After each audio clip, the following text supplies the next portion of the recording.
सलाम dear rockers, कैसे हो आप सभी? सभी स्ट्रेस के मारे हैं यार, यही कह रहे हैं ना। बताओ क्या करें यार, लाइफ का हिस्सा बन गया है स्ट्रेस। लेकिन उस स्ट्रेस को पूरी तरह भुलाने के लिए हम आज लेकर आ गए एक मस्त कॉमेडी के साथ साथ ये फनी एलियन सर्वाइवल मूवी भी है। एक दिन की बात है, अचानक आसमान से मेट्रोइड्स गिरते हैं, जो मेट्रोइड्स नहीं बल्कि जेली जैसी कोई चीज है। और इंसान तो खुद ही ऐसे हैं जो हाथ में मिल गया, न उसके बारे में जानना न पहचानना, बस उसे बिल्कुल खिलौना समझ लो। लेकिन 2-3 दिन के बाद जब इनकी आंखें खुलती है कि भैया ये जेली नहीं, इंसानियत को खाली करने के लिए आए हुए एलियंस हैं जो बड़े बड़े होते जा रहे हैं और पूरे शहर में तहलका मचा देते हैं। इसी तहलके के बीच में 2 जानी दुश्मन पड़ोसी हैं दोस्तों। अब देखिए वो क्या करते हैं। मैं आपको बता दूं कि ये स्टोरी एक फनी टोन में है, तो मैं पूरी कोशिश करूंगा उस तरह से। आप ये मत कहना ओवर एक्टिंग कर रहा है। चलिए देखते हैं ये ROFL कॉमेडी मूवी जिसका नाम है कूल जेल अटैक्स। तो मूवी की शुरुआत में पृथ्वी को दिखाते हैं जिसकी ओर कई सारे मेट्रोइड्स बड़ी तेजी से बढ़ रहे होते हैं। यहाँ पर मूवी का टाइटल कूल जेल अटैक्स डालकर होती है मूवी शुरू। कट करके बैंकॉक के एक न्यूज़पेपर डिलीवरी बॉय को दिखाते हैं जो अपनी मोटरसाइकिल पर बैठा आराम से ख्वाबों के परिंदे गुनगुनाता हुआ न्यूज़पेपर डिलीवर करने लगता है। अचानक सड़क के बीच एक जेली जैसी चीज को देखकर वो ब्रेक मारता है एंड 10 मिनट उसी चीज को टुकुर टुकुर देखने लगता है। फिर तुरंत अपनी न्यूज़पेपर एजेंसी को खबर देता है और अगले दिन की ताज़ा खबर यही होती है। कुछ लोग तो उस जेली जैसी चीज को एलियन कहते हैं, तो कुछ कहते हैं कि इसे आसमान से भगवान ने गिराया है। कुछ लोग तो उसको जेली माता कहकर उसकी पूजा करने लग जाते हैं। तभी वहाँ पर 2 कैरेक्टर्स का इंट्रो होता है। एक के बाल तो ऐसे लगते हैं कि जैसे कि सर पे कटोरा उलटकर बाल काट दिए गए हो। इसका नाम है दोस्तों माओ। उसके पास जो ये चश्मा पहनकर खड़ा है ना, इसका नाम है चाय। माओ तो जेली को छूकर अपने माथे पे विभूति की तरह लगा लेता है। तू माथे पे लगाएगा? ले, मैं तो इसको जीभ से लगाऊंगा, कहकर चाय उसे टेस्ट करने लगता है। एंड दोस्तों ये तमाशा तो 2-3 दिन तक चलता ही रहता है। फिर तीसरे दिन की बारी आती है तो टीवी न्यूज में दिखाते हैं कि ये ना तो एलियन है और ना ही इसे किसी भगवान ने भेजा है। किसी केमिकल रिएक्शन की वजह से ही आसमान से ये जेली जैसे पदार्थ गिरे हैं। इसका और भगवान से कोई लेना देना है ही नहीं। यहाँ चाय के घर में उसकी वाइफ उसको ताना मारती है कि सुन लिया तुमने, जिसे तुमने भगवान का प्रसाद समझकर चाटा था ना, वो केमिकल है, बेवकूफ कहेंगे। अरे ठीक है ना, घर की बात घर में रहे दो ना, बाहर किसी को मत बताना कि मैंने जेली को चाटा था। दोस्तों चाय हमारी मूवी का लगभग फर्स्ट हीरो है और ये घर में एक बन की फैक्ट्री को चलाता है। मतलब आप देखेंगे तो इस शहर में चाय के बनाए हुए बंस को टक्कर देने वाला आज तक कोई पैदा ही नहीं हुआ है। उतने टेस्टी होते हैं इसके बन। कट करके फैक्ट्री के अंदर दिखाते हैं जहाँ चाय की बेटी काम कर रही होती है। इसका नाम है टोना। चाय कहता है कि वाह बेटी, तुम तो बहुत बढ़िया बंस बना रही हो। वो भी कहती है हाँ, बचपन से यही करवा रहे थे मुझसे, तो बन बनाऊंगी ना बढ़िया। ओके बेटा, गुस्सा थूक दो और काम करो। हाँ, बंस पे मत थूक देना पर प्लीज, कहकर दोस्तों चाय चला जाता है। अपने बंस में ना चाय को स्पेशल इंग्रेडिएंट मिलाता है जिसकी वजह से वो इतने टेस्टी होते हैं कि क्या बताएं, और इस शहर में फेमस भी है। तो चलिए कट करते हैं और यहाँ से दूसरी ओर देखते हैं आइस फैक्ट्री को। ये माओ की फैक्ट्री है जिसने जेली को माथे पे लगा लिया था। असल में माओ और चाय दोनों पड़ोसी हैं। चाय बन फैक्ट्री चलाता है तो माओ आइस फैक्ट्री। वो देखता है कि उसका आइस बड़ी जल्दी पिघल रहा है। तब उसका वर्कर कहता है कि गुरु, पड़ोस का वो चाय है ना, उसकी बन फैक्ट्री से धुआं निकल रहा है, उसी की गर्मी की वजह से ये आइस पिघल रही है इतनी जल्दी। जाओ पहले उससे भिड़ जाओ। हाँ तुम ठीक कहते हो चले, कहकर दोस्तों अपनी वाइफ से कहता है सुनो भाग्यवान, जाओ जरा उस चाय से पूछो कि दुकान कब बंद करेगा वो है। उसकी वाइफ डांट लगाती है, वैसे तो छाती पीट कर कहते हो कि मैं मर्द हूँ और जाके खुद क्यों नहीं पूछ लेते। ये हमेशा मेरी इंसल्ट क्यों करती रहती है। ये सोचकर माओ भी चाय से लड़ने जाता है। एंड दोस्तों ये जिस तेजी से जा रहा है लगता है युद्ध होने वाला है, लेकिन वहाँ पर चाय भी ऑलरेडी विलन की तरह खड़ा रहता है। अब इनके हाव भाव को देखकर लगता तो यही है कि ये दोनों जन्म जन्म के दुश्मन हैं। इन दोनों को माओ का छोटा सा कुत्ता देख रहा होता है जिसका नाम है पॉपकॉर्न। तो यहाँ पर जूम आउट करके कुछ साल पहले का फ्लैशबैक दिखाते हैं। यहाँ पर दोस्तों सबसे पहले चाय ने बन फैक्ट्री लगाई थी, फिर माओ ने आइस फैक्ट्री लगाई। उस वक्त दोनों एकदम जिगरी दोस्त थे। चाय माओ को बन देता है और वो बदले में आइस। इस तरह दोनों आपस में कुछ ज्यादा ही घुल मिल गए थे। लेकिन कुछ ही महीनों के अंदर तकरार शुरू हो गई। माओ कहता है कि तुम्हारी बन फैक्ट्री के धुएं से मेरा आइस पिघला जा रहा है बहुत फास्ट। बदले में चाय कहता है कि अबे सुन, पहले मेरी फैक्ट्री लगी थी, तुम तो लेट आए थे, और जब तुम्हें पता था कि यहाँ पर बन फैक्ट्री है तो तुमने अपनी आइस फैक्ट्री क्यों लगाई यहाँ पर, बताओ। इस तरह इनके बीच की छोटी मोटी लड़ाई आगे चलकर इंडिया पाकिस्तान युद्ध जैसी हो जाती है। और अब प्रेजेंट में दिखाते हैं कि एक तरफ माओ कहता है तुम अपनी बन फैक्ट्री को कहीं और लेकर जाओ चुपचाप, मेरा आइस खराब हो रहा है, मैं बता रहा हूँ तुमको। चाय कहता है अरे मैं क्यों जाऊँ, तुम जाओ ना अपने जो ये आइस है इस पे स्केटिंग करके जाओ। अब इनकी आवाजें सुनकर माओ की वाइफ आवाज लगाती है कि अजी क्या हो गया। माओ तो दोस्तों एकदम शांत होकर कहता है कुछ नहीं हुआ है, मामला सुलझ गया है बस। अब दोपहर को खाना खाते वक्त तो कहता है उस चाय की इतनी हिम्मत कि एक आइस फैक्ट्री वाले से जबान लड़ाता है, उसके सड़े हुए बन से तो हमारा आइस ही अच्छा है, कितना साफ सुथरा आइस बनाते हैं हम लोग। और दोस्तों फिर दिखाते हैं कि उसके वर्कर्स आइस बार पर पैर पसार कर खेल रहे होते हैं और एक आइस बार पर तो पॉपकॉर्न सूसू भी कर रहा होता है। इतने में उसके वर्कर्स खाना खाने आते हैं। उनमें एक यंग लड़का होता है जिसका नाम है सोम, ये माओ की बहन का बेटा है। वो कहता है मामू मेरे पास ना आपके बिजनेस को बड़ा करने का एक बहुत बड़ी आइडिया है। वाह मेरे लाल बता तो क्या आइडिया है तेरे पास। मामू हम ना अपनी आइस फैक्ट्री बंद कर देते हैं और चाय अंकल है ना उनके बंस तो बहुत फेमस है, तो क्यों ना हम साइकिल में उन बंस को बेचने जाएं, कमीशन भी मिलेगा हमको। माओ तो दोस्तों गुस्से में चिल्लाता है कि हाँ जाओ उसके पैरों में गिर जाओ कि हमें बंस दो बेचने के लिए। एक बात बता दूं, आइंदा आइडिया के नाम पर अपना दिमाग चलाने की कोशिश तो मत ही करना, और अगर करोगे तो मैं मामा नहीं कंस मामा बन जाऊंगा, समझे। दूसरी ओर दोस्तों चाय का बेटा चावल नहीं खाता और बन मांगता है। चाय उसको डांटता है कि अरे बन सिर्फ बेचने के लिए है समझे, चुपचाप दाल चावल खा लो। तब उसकी वाइफ कहती है कि यहाँ तो खाने आई ही नहीं। चाय बाहर जाकर देखता है तो वो मजे से बैठकर बंस खा रही होती है। असल में दोस्तों ये लड़की चाय की बन फैक्ट्री में काम करती है और इस वक्त मुंह में बंस दबाकर खा रही है और कहती है सर आपके बंस इतने टेस्टी कैसे बनते हैं। चाय भी थोड़ा कट कर कहता है अरे वो मेरा बिजनेस सीक्रेट है समझे, जाओ जाकर दाल चावल खा लो। यहाँ दिखाते हैं दोस्तों सोम को, वो खाना खाते हुए फुटबॉल खेल रहा होता है। तभी चाय का बेटा कहता है कि अरे मुझे भी सिखाइए ना। अबे तो पहले बॉल के साइज का तो हो जा फिर सिखाऊंगा तेरे को। इतने में दोस्तों चाय की बेटी आती है। सोम के मन में तो तितलियां उड़ती है और वो बॉल से हेडिंग करके उसे इम्प्रेस करने की कोशिश करता है, लेकिन बॉल गिर जाता है। चाय का बेटा तो उस पर हंस पड़ता है। तब सोम कहता है कि अबे दांत मत दिखा, जाके बॉल लेकर आ। और यहाँ पर पता चलता है कि चाय की बेटी और सोम के बीच बहुत दिनों से प्यार चल रहा है। सोम उसे प्रपोज करने के बजाय पूछता है कि मुझे तुम्हारे घर का बन खाना है, किस दिन नसीब होगा मुझे। तभी दूर से चाय की आवाज आती है कि मैं तुझे इतना मारूंगा कि तेरा शरीर बन की तरह फूल जाएगा। वो अपनी बेटी डोना को खींच कर लेकर जाता है, लेकिन जाते जाते डोना ना सोम को एक बन फेंक कर दे ही जाती है। उस रात सोम बन को खोल कर देखता है तो उसमें डोना की फोटो होती है, जिसके पीछे उसने लिखा होता है तुम हिम्मत मत हारना साजना, बस मेरे पापा को एक बार कन्विंस कर दो, फिर तुम्हें मेरे घर का बन तो क्या पापा की पूरी फैक्ट्री मिल जाएगी तुम्हें। ये चीजें पढ़कर सोम खिड़की से डोना को देखता है, लेकिन वो आधी रात को अजीब तरह के स्टेप्स वगैरह करके पूजा कर रही होती है कि हे भगवान मुझे सोम दे दो, मुझे सोम दे दो। अचानक दरवाजे पे रेड कलर का एक लाइट रिफ्लेक्ट होता है, वो भी आटे शेप वाला। फिर वो डोना के सीने में आकर रुकता है। एंड दोस्तों ये है अपने सोम का रोमांस करने का स्टाइल। वो टॉर्च में रेड पेपर रखकर ये सब कुछ कर रहा था। सोम पूछता है कि तुम्हारा बाप कहाँ है।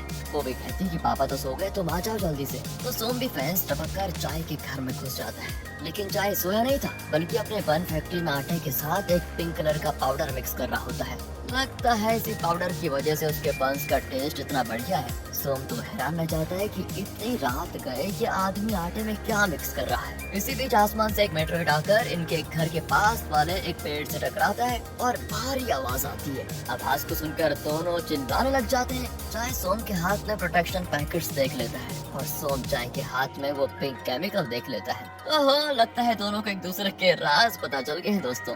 कट करके उस मेट्रोइड को दिखाते हैं जो पेड़ से टकराया था। हुआ ये होता है कि उसका एक टुकड़ा एक घर के रूफ को तोड़कर एक कंटेनर में गिर जाता है और एक नरम जेली की तरह बन जाता है। असल में दोस्तों उस घर में एक छोटी बच्ची को बहुत तेज बुखार होता है। उसकी माँ अपने पति से कहती है बाहर मैंने फीवर कूल जेल रखा हुआ है, जल्दी उसको लेकर आ जाओ, इसके माथे पे लगाना है। वो भी दोस्तों बाहर जाता है, लेकिन फीवर कूल जेल के बजाय पानी में पड़े इस जेली को कूल जेल समझ कर लेकर आ जाता है और उस बच्ची के सर पे लगा भी देते हैं। रात की बात है, वो जेली लाल होने लगता है, शायद उस लड़की के शरीर की गर्मी को वो चूस रहा है। अगले दिन की बात है, उसका फीवर एकदम गायब, लेकिन उसकी माँ नोटिस करती है कि ये जेल इतना बड़ा कैसे हो गया। यहाँ से कट करके एक स्कूल को दिखाते हैं जहाँ 3 लड़के दूसरी तरफ मुड़कर एक कतार में खड़े होते हैं। एक कहता है मेरा सबसे बड़ा है, दूसरा कहता है नहीं नहीं नहीं, तुम्हारे वाले से मेरा वाला बड़ा है। बड़े नटखट लड़के मालूम होते हैं ये, न जाने किसकी बात कर रहे हैं, शायद अपने दिमाग की बात कर रहे हैं। लेकिन तभी जूम आउट करके दिखाते हैं कि असल में ये उस जेली के बारे में बात कर रहे हैं। ये जेली शहर में बहुत पॉपुलर हो गया है और इस तरह के टॉयज बिकने लगे हैं। और ये बीच में जो खड़ा है ना, वो चाय का बेटा है, उसके पास ये जेली नहीं है। तब एक और लड़की आती है जो एक बड़े बकेट में एक और जेली लेकर आती है। ये वही लड़की है दोस्तों जिसका फीवर इस जेली की वजह से ठीक हुआ था। अब ये बकेट के अंदर झांक कर तो चौंक जाते हैं क्योंकि उस जेली की एक आंख भी निकल आई होती है। लेकिन तभी स्कूल बेल बजती है और सभी क्लास में चले जाते हैं। दूसरी ओर चाय की बन फैक्ट्री से बहुत ही गंदी बू आ रही थी। वो नाक पकड़कर फैक्ट्री के अंदर जाता है तो याहू कहती है, सर मैंने एक नया बन रेसिपी ट्राई किया है, टेस्ट करके देखिए तो। हे भगवान, इसमें तुमने ऐसा क्या डाल दिया कि मेरी पूरी फैक्ट्री में बदबू आ गई है। अरे सर, इन बीन्स को क्रश करके मैंने एक नया रेसिपी बनाया है। चाय को गुस्सा आ जाता है कि मरे हुए चूहे का स्मेल आ रहा है तुम्हारी रेसिपी में, फेंको इसको बाहर।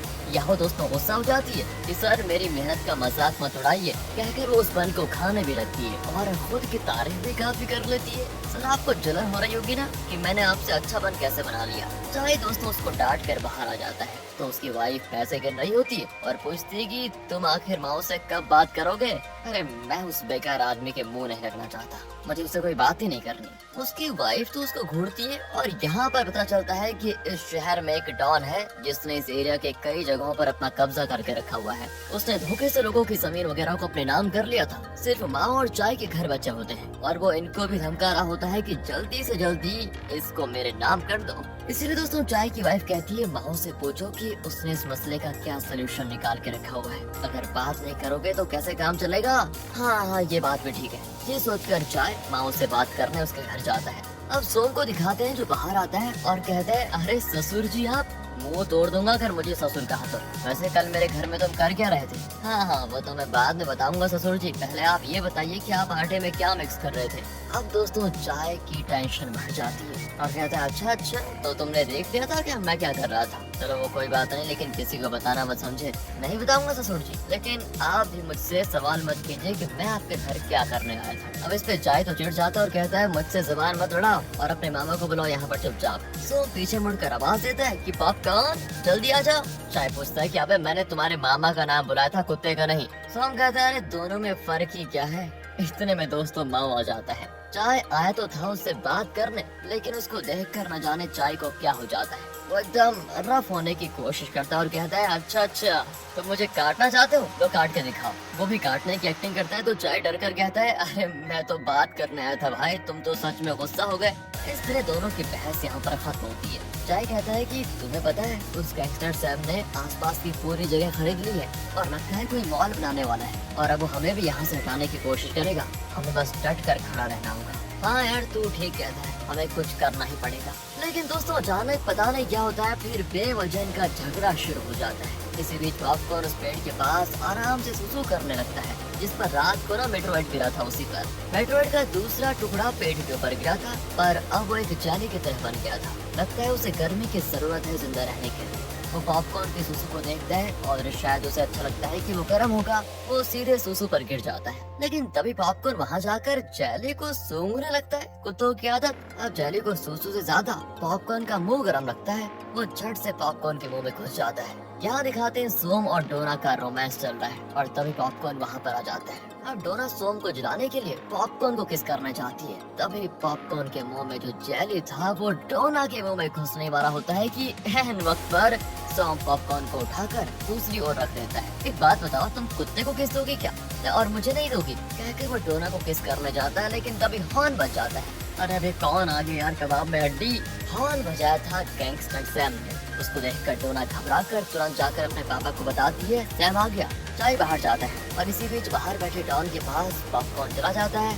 डॉन कहता है, अरे ये कुत्ते, इनको हटाओ यहाँ से, मुझे सच नफरत है इनसे। फिर दोस्तों वो सिगरेट स्मोक करता है और गोल गोल धुआं छोड़ता है। धुएं की गर्मी पॉपकॉर्न पर पड़ती है और उसके अंदर जो जेली है उससे धुएं की गर्मी पसंद आ जाती है और वो सीधे डॉन के मुंह में घुस जाता है। अब माँ और चाय बाहर आकर डॉन को ढूंढते हैं, लेकिन वो कहीं नजर नहीं आता। यही नहीं दोस्तों, पॉपकॉर्न एकदम फ्रीज होकर मरा पड़ा होता है। माँ कहता है, शायद डॉन ने तो नहीं मारा इसको कहीं। अब जाय भी कहता है कि अरे दुनिया का कौन सा डॉन है जो इंसान को छोड़कर कुत्ते को मारेगा। खैर अब इसको दफनाना तो पड़ेगा ही। सॉम उसे दफनाने लगता है। वो बहुत उदास होता है वैसे, क्योंकि उसे पॉपकॉर्न बहुत अच्छा लगता था। वो पॉपकॉर्न को टच करके देखता है। उसे विश्वास ही नहीं होता कि पॉपकॉर्न मर चुका है, क्योंकि अगर डॉन इसे अभी मार कर गया है तो इसका शरीर इतना ठंडा क्यों है। उस रात होता है एक सीक्रेट रिवील। असल में माओ की वाइफ और बन फैक्ट्री की वर्कर याहो के बीच अफेयर चल रहा है। दोनों छुप कर मिलती है और रोमांस करने लगती है, लेकिन तब डॉन वहाँ पर आता है। उसके मुंह में जो जेली है वो लड़खड़ाकर इनके बीच आकर गिर जाता है। एंड तब उसके मुंह से जेली याहो के मुंह में घुसने की कोशिश करता है। माओ की वाइफ डॉन के बाल पकड़कर खींचती है तो पता चलता है कि वो टकला है और उसने विग लगाकर रखी हुई थी आज तक। ये कैसा डॉन है जो विग लगाकर घूम रहा है। इसी बीच जेली याहो के मुंह में घुसने वाला होता है कि माओ की वाइफ डॉन के सर पर जोर से मार देती है और डॉन हो जाता है बेहोश। दोनों लवर्स गला फाड़ कर चिल्लाती है। तब चाय का पूरा परिवार बाहर आ जाता है। सबके हाथ में वेपन्स होते हैं, मतलब कढ़ाई, पतीला, चम्मच वगैरह। चाय तो वहाँ डॉन को देखकर चौंक जाता है कि भाई इसका सर इतना चमकीला क्यों है और ये तो टकरा डॉन है। लेकिन तब तक वो जेली डॉन के मुंह से बाहर निकल चुका था दोस्तों, और अब डॉन भी पॉपकॉर्न की तरह बिल्कुल फ्रीज होकर मर जाता है। अब ये जेली चाय के मुंह में जाने के लिए उछलता है, लेकिन ऐन वक्त पर चाय दूर भाग जाता है। जेली वहीं नीचे जमीन पर गिर जाता है और चाय को घूरने लगता है। उसे गर्मी की अब सख्त जरूरत होती है, वरना वो मर जाएगा। इसलिए वो चाय की ओर कूदने लगता है। मैं तुझे अपने मुंह में नहीं लेने दूंगा कहकर वो लगातार बैक फ्लिप मारता है और उससे बच रहा होता है, लेकिन बेचारा पीछे की दीवार को नहीं देखता और धड़ करके दीवार से टकरा कर गिर जाता है। जेली भी एक पेड़ पर फंस जाता है। चारों औरतें चाय को बचाने जाती है, लेकिन तब वो जेली हर एक के मुंह में घुसने की कोशिश करता है। ये सीन सच में बहुत मजेदार भी होता है। जब वो इनके मुंह के पास पहुंचता है ना, तो ऐन वक्त पर ये लोग बार बार बच रहे होते हैं और आखिर में वो चाय के मुंह में घुसने की कोशिश करता है, लेकिन वो ढक्कन से उसको ब्लॉक कर देता है। लगता है जेली जमीन पर गिर गया है, लेकिन फिर पता चलता है कि वो चाय के पैंट के अंदर घुस चुका है और अब चारों उसके पैंट से जेली को निकालने के लिए आती है। चाय जान की भीख मांगता है कि अरे कम से कम तू तो मुझे मत मार, लेकिन चारों औरतें मिलकर जेली को मारने के बहाने उस बेचारे के मेन आइटम को पंक्चर करना शुरू कर देती हैं। वो चिल्लाता है कि तुम सबके मुंह में कीड़े पड़े, मतलब सबके मुंह में ये जेली पड़ जाए, कब्रिस्तान में भी तुम सबको जगह न मिले, तुमने मेरी जिंदगी बर्बाद करके रख दी चारों ने, कहकर वो मातम मनाने जाता है। फिर सभी वहाँ से भागकर कमरे में आ जाते हैं। माओ की वाइफ तो बेहोश हो जाती है, तो उसे भी ये लोग खींच कर लेकर जाते हैं और दरवाजा बंद। इनकी समझ में नहीं आता कि अब करे क्या। तब वो देखते हैं कि माओ की वाइफ के रोंगटे खड़े हो रहे हैं। यह बताती है जब वो मास्टर पास आता है तो उसके रोंगटे खड़े होते हैं। मैंने पहले भी इसको देखा था, मतलब वो मास्टर पास आ रहा है। सोचकर दोस्तों सभी दरवाजे की ओर देखकर एवेंजर्स की तरह बिल्कुल खड़े रहते हैं और दरवाजे से आवाज आती है तो ये लोग जान बचाकर भागते हैं। लेकिन अंदर आता है चाय का बेटा। अब वो तो उसको डांटते हैं कि अरे ये क्या मजाक है रे, स्कूल से इतना लेट क्यों है। वो भी कैजुअली कहता है ये क्या बात हुई, आप लोगों ने तो मुझे स्कूल के बाद ट्यूशन के लिए कहा था, वहीं से तो आ रहा हूँ मैं और अब मुझ पे भड़क रहे हो। वाह, अरे वो तो ठीक है बेटा, लेकिन बाहर कोई मॉन्स्टर था। है मॉन्स्टर? कैसा मॉन्स्टर, वो कैसा होता है? एंड वो भी बताते हैं कि वो छोटा सा है, नन्हा सा है, जेली की तरह दिखता है। हीरो बहुत देर सोच विचार कर अपने बैग से कुछ निकाल कर दिखाता है और पूछता है कहीं आप लोग इसकी बात तो नहीं कर रहे? अरे ये मॉन्स्टर नहीं है, ये तो मेरी गर्लफ्रेंड का गिफ्ट है। चाय उस जेली को दूर फेंक देता है तुरंत, लेकिन वो फिसलकर उसकी वाइफ के सर पे लैंड हो जाता है। फिर वो उसको निकाल कर दूर फेंकती है एंड वो सीधे जाकर उस दूसरे जेली के पास गिर जाता है। और जहाँ दोस्तों एक जेली संभाला नहीं जा रहा था, यहाँ दो जेलीज हैं और शायद इनका रोमांस भी होगा। अब सभी डर कर ऊपर भाग जाते हैं। अब चाहे दोस्तों पुलिस का नंबर डायल करता है कि चलो पुलिस को बुला लेते हैं। नजर कमजोर होने की वजह से उसने चश्मा पहना है, लेकिन देखो ये बुरक्कड़ कर क्या रहा है। चश्मा उतार कर फोन डायल को नजदीक से देखता है और डायल करके फिर चश्मा पहन लेता है। क्या है यार, ये लगता है डर के मारे पागल ही हो गया। पुलिस स्टेशन में एक अकेली पुलिस ऑफिसर बेचारी सारे कॉल्स अटेंड कर रही होती है। एक कॉलर कहती है मेरे घर में बच्चों घुस गया है, प्लीज कुछ कीजिए। दूसरी कहती है कि मेरे घर में सांप आ गया है। वो भी तंग आकर कहती है अरे ये पुलिस स्टेशन है, एनिमल कंट्रोल सेंटर नहीं है, रखो अपने फोन। तब चाय का कॉल आता है और वो कहता है मैडम जी प्लीज मेरी बात सुनिए, मेरे घर में एक एलियन घुस कर आ गया है। उसने कुत्ते को और एक डॉन को फ्रीज करके मार डाला। प्लीज आप अपनी सेना भिजवा कर हमें जल्दी बचाइए। अब दोस्तों वो चिढ़ जाती है कि अरे आइंदा प्रैंक कॉल किया तो तुम्हारा एनकाउंटर करवा दूंगी। लेकिन तब डोना को एक आइडिया आता है। वो अपने कमरे में जाकर टॉर्च से सोम को इशारा करने की कोशिश करती है एंड वो भी रोशनी देखकर खिड़की खोलता है तो डोना उसको इशारे से समझाती है कि 2 एलियन कीड़े मेरे घर में घुस आए, प्लीज मेरी मदद करो। लेकिन वो सोचता है अच्छा तुम्हारा बाप सो गया, डोंट वरी डार्लिंग मैं अभी आता हूँ। कहकर वो प्रोटेक्शन वगैरह लेकर चाय के घर की ओर निकलता है।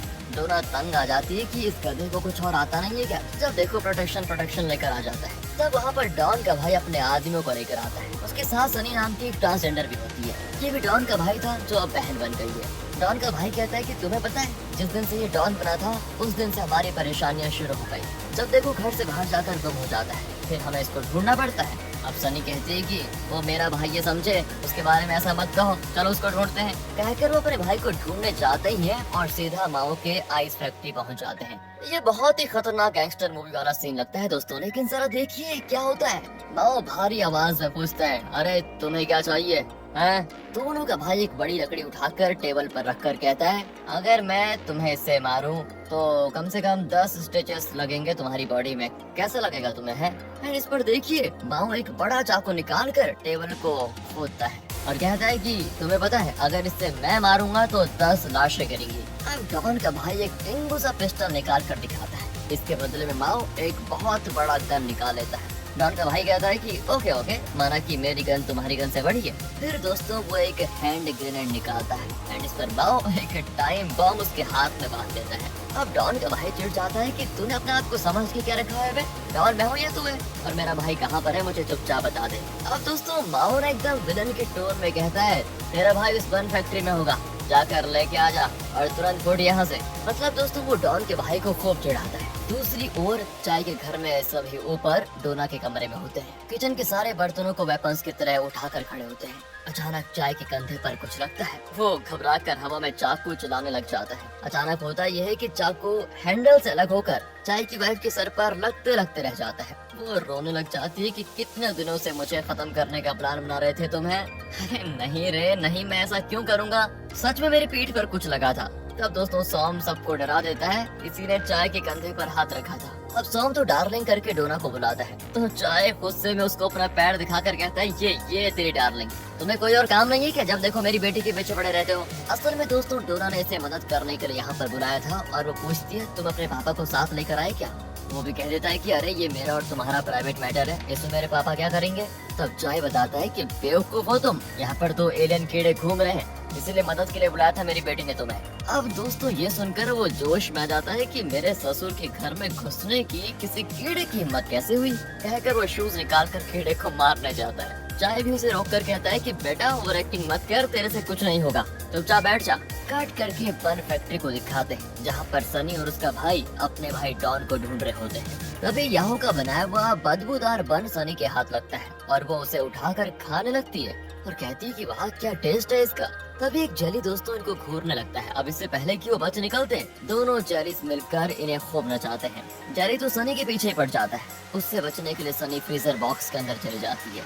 जेली उसके मुंह में घुसने वाला होता है, लेकिन ऐन वक्त पर वो दरवाजा बंद कर लेती है और इस तरह फ्रीजर बॉक्स में वो फंस जाती है। एंड जब बहुत देर तक सनी नहीं आती तो डॉन का भाई उसको ढूंढने के लिए बन फैक्ट्री में जाता है। वहाँ उसके 2 आदमी फ्रीज होकर मरे पड़े होते हैं। फ्रीजर बॉक्स से सनी चिल्लाती है कि भाई बाहर निकालो मुझे, लेकिन उसे कुछ सुनाई नहीं देता और वो बाहर चला जाता है। यहाँ दिखाते हैं तो ये लोग धीरे धीरे से नीचे आ रहे होते हैं। सोम कहता है कि ससुर जी क्यों ना हम सारी बत्तियां बुझा दें, फिर जेलीस चमकेंगे और हमें पता चल जाएगा कि वो कहाँ पर है। अब चाय भी कहता है कि बेटा मुझे मालूम है तो बत्तियां बुझाकर कौन सी रासलीला करने का प्लान बना रहा है और मेरे जीते जी तेरी ये मुराद भी कभी पूरी नहीं होगी, समझ गया।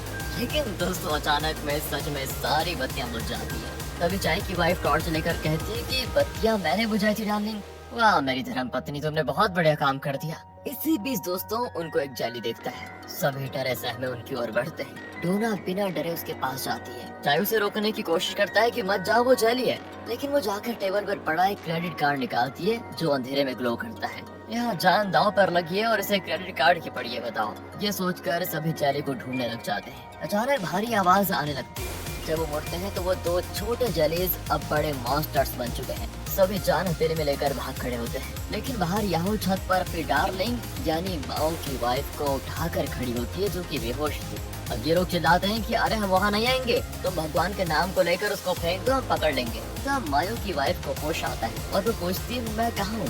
तब याहू उसे झट से नीचे फेंक देती है और बेचारी फिर से बेहोश हो जाती है। अब ये लोग घर में घुस नहीं सकते क्योंकि अंदर वो दोनों मॉन्स्टर्स हैं। तभी वहाँ पर माओ आ जाता है। चाहे चाहता तो उससे मदद मांग सकता था, लेकिन वो अकड़ कर पूछता है कि इस तरफ कैसे आना हुआ। वो भी कहता है कि मुझे कोई आवाज आई थी। अच्छा, जब आवाज आई थी तो पहले क्यों नहीं आए? तो तुम भी तो बता सकते थे कि मेरे परिवार को 2 मॉन्स्टर्स परेशान कर रहे हैं, मदद करोगे क्या? तुम्हारे मुंह में फेविकोल लगा था क्या उस समय? मदद चाहिए तो खुलकर पूछ नहीं सकते क्या? एंड दोस्तों, इस तरह इनका बेकार वार्तालाप चल रहा होता है। चाय की वाइफ दोनों को डांट लगाती है कि ये क्या चल रहा है तुम लोगों के बीच में, ठीक से बात तो करो दोनों, वरना सब मारे जाएंगे। तब माओ का वर्कर भागा चला आता है कि मालिक मालिक ये देखो, मैं वैसा वाला वीडियो दिखाता हूँ आपको। माओ तो खुश हो जाता है कि दिखा दिखा मेरे लाल, जल्दी दिखा। सॉम भी अंदर झांकता है और उस वीडियो को देखता है। असल में ये लोग दोनों कीड़ों को नीचे छोड़ आए थे, तो उन्होंने अपना काम शुरू कर दिया।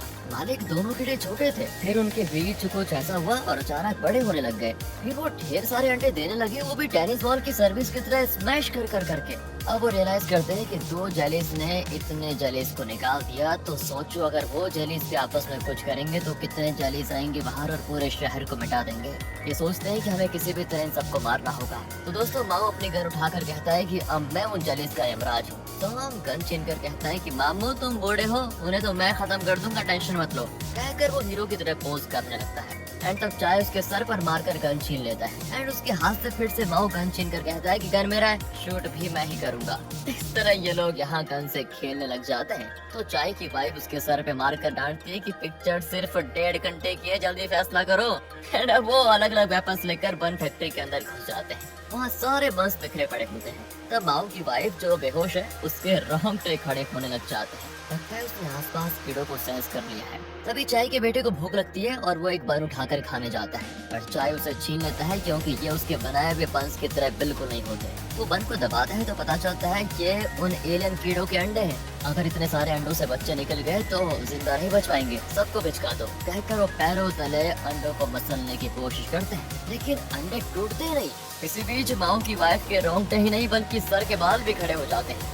ये लोग कंफ्यूज होते हैं कि ऐसा क्यों हो रहा है। तभी इनके पीछे बहुत बड़ा मॉन्स्टर खड़ा इन्हें खोल रहा होता है। यहाँ पर माओ खुद को वांटेड मूवी की एंजेलिना जोली समझकर गन से कर बुलेट शूट करने लगता है। वो मॉन्स्टर्स के पास पहुँचते तो है, लेकिन वो सारे बुलेट्स को मुंह में पकड़ लेता है। फिर वो खोलकर इन पर गोलियों की बौछार कर देता है। सभी नीचे लेट जाते हैं, लेकिन वो जगह ऐसी छन्नी हो जाती है जैसे किसी ने मशीन गन से शूट किया हो। सभी भागने लगते हैं, लेकिन माओ गिर जाता है। एंड तभी होता यह है कि एक अंडा टूटता है, उसके अंदर से एक जाली माओ की ओर आता है और उसकी टिक्की में घुसने की कोशिश करता है। वो भी चिल्लाने लग जाता है। सभी मिलकर फिर उसे उठाकर बाहर लेकर जाते हैं। यहाँ फ्रीजर में छुपी हुई सनी किसी तरह दरवाजा खोलकर बाहर आती है, तो अंडे से एक जाली निकलता है। सनी उस पर बन फेंकती है, जिसको वो खा लेता है, लेकिन खाने के बाद वो लुढ़क कर वहीं मर जाता है। इतने में तो दोस्तों और भी कई जालीज अंडों में से निकलने लग जाते हैं। डर के मारे सनी उन सब पर पंच फेंककर वापस फ्रीजर बॉक्स में जाकर लॉक कर देती है। दूसरी ओर दिखाते हैं तो माओ को इन लोगों ने उल्टा लटा दिया होता है।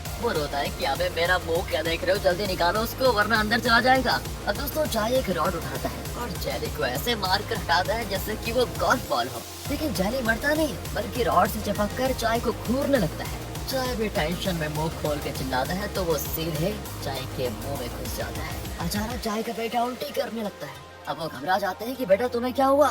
वो कहता है मुझे कुछ नहीं हुआ, लेकिन कुछ देर पहले वो कीड़ा कहाँ फंसा था याद है?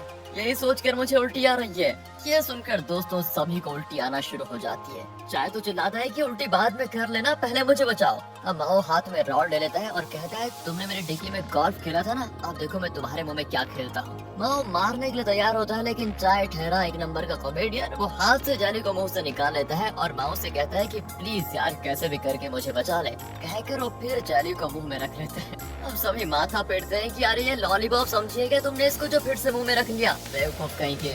फिर वो चाय को हटा देते हैं और माओ एक ही शॉट में जाली को हटा देता है। अब जाली जाकर एक आइस बकेट में गिरता है और तुरंत फ्रीज हो जाता है। तब सोम उसे उठाकर जोर का पीटता है तो जाली बर्फ के टुकड़े की तरह टूट जाता है। एंड अब वो रियलाइज करते हैं कि इन कीड़ों को मारने का एक ही रास्ता है और वो है बर्फ। ये गर्मी से सरवाइव करता है और अगर तापमान कम हुआ तो ये मर जाता है। सोम कहता है कि सबको मारने के लिए मेरे पास एक शानदार आइडिया है। सब उसके पास आकर पूछते हैं कि बताओ क्या है वो रास्ता। वो कहता है यहाँ से कुछ दूर पर एक वाटर थीम पार्क है, हम इस बड़े कीड़े को उस वाटर थीम पार्क में लेकर जाएंगे और उसे पानी में गिरा देंगे, बस उसकी कहानी खत्म। चाय की वाइफ उसके सर पे पीटती है और कहती है मुझे लगा सिर्फ माहो बुद्धू है, ये सोम भी बुद्धू ही निकला। अब देखो मेरा पति कैसे ब्रिलियंट आइडिया निकालता है। कहकर वो अपने पति चाय को देखती है। वो भी कहता है कि वाटर पार्क जाने की क्या जरूरत है, यहाँ पास ही में एक अपार्टमेंट है जहाँ पर एक बड़ा स्विमिंग पूल है, उस पानी को हम फ्रीज करेंगे और इस बड़े कीड़े को उसमें डालेंगे।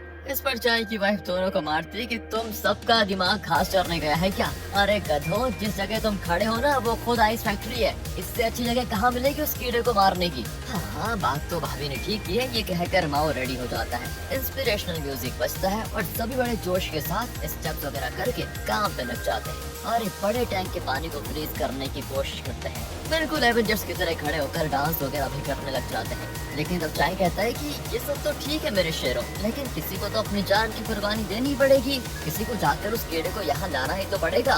कहकर वो जानबूझकर सोम को देखने लग जाता है। सोम बेचारा हर सोच में पड़ जाता है कि इसकी बेटी से प्यार करके मैंने बहुत बड़ी गलती कर दी, बदला लेने के लिए तो मुझे ही सूली पर चढ़ाने वाला है। फिर वो इमोशनल होकर डोरा से कहता है, मैंने तुमसे मांगा ही क्या था, एक बढ़िया सा बन, लेकिन तुमने मुझे आज तक एक डर नहीं दिया। डोरा कहती है, अरे ऐसे मत कहो यार, अगर तुम्हें कुछ हो गया तो मैं किसी दूसरे लड़के से शादी कर लूंगी, फिक्र मत करो। अब उसका चेहरा उतर जाता है। डोरा कहती मजाक कर रही थी यार। वो बड़बड़ाता है कि जो दिल में था वही तो जुबान पे आया तुम्हारी, जा रहा हूँ मैं, आखिरी बार जी भर के देख लो जितना देखना है। कहकर वो अंदर जाता है। तो दूसरी ओर दिखाते हैं तो चाय दोनों घरों के बीच वो फेंस निकाल देता है और कहता है, आज से मेरे और तुम्हारे बीच कोई दीवार नहीं होगी। कहकर दोनों यार गले मिल जाते हैं। सोम अंदर जाकर जल्दी जल्दी सारे अंडे उठाकर एक ट्रे में रखता है और तब वो मॉन्स्टर देख लेता है और सोम को चेस करने लगता है। वो उसे उस टैंक के पास लेकर आता है जहाँ पानी फ्रीज किया जा रहा था। अब उस पानी में फंसाने के लिए सोम उसके सारे अंडे पानी में डाल देता है, लेकिन जेली जान जाता है कि ये इनका ट्रैप है और वो उसे पानी में गिराकर मरवाना चाहते हैं। तो वो क्या करता है देखिए, वो अपने अंडों के लिए पानी में नहीं कूदता, लेकिन ये दोनों यार मिलकर उसे पीछे से पानी में धकेल देते हैं। बस हो गया काम तमाम। ये सोचकर सोम चाय से कहता है कि ये मेरी बदौलत हुआ है, अब तो आप अपनी बेटी का हाथ मेरे हाथ में दे देंगे ना ससुर जी। उसके डायलॉग के बीच में दोस्तों क्या होता है, पानी से एक लंबी जीभ निकलकर सोम को अंदर खींच लेती है। सोम अंदर मर रहा होता है, लेकिन चाय ऊपर से कहता है कि सोमू, ओ सोमू बेटा, अंदर क्या कर रहे हो? तभी माँ उसको धक्का देकर कहता है कि ये बातें करने का टाइम नहीं, उसको बचाओ, जल्दी जाओ। चाय अंदर जाकर जली की जीभ काटने की कोशिश करता है, लेकिन सोम कहता है कि अंकल मैं सांस नहीं ले पा रहा, प्लीज मुझे माउथ टू माउथ देंगे क्या? कहकर वो चाय के मुंह के पास जाता है। वो सोम को धक्का देने लगता है कि छी छी छी छी, मैं तुझे कभी माउथ टू माउथ नहीं दूंगा।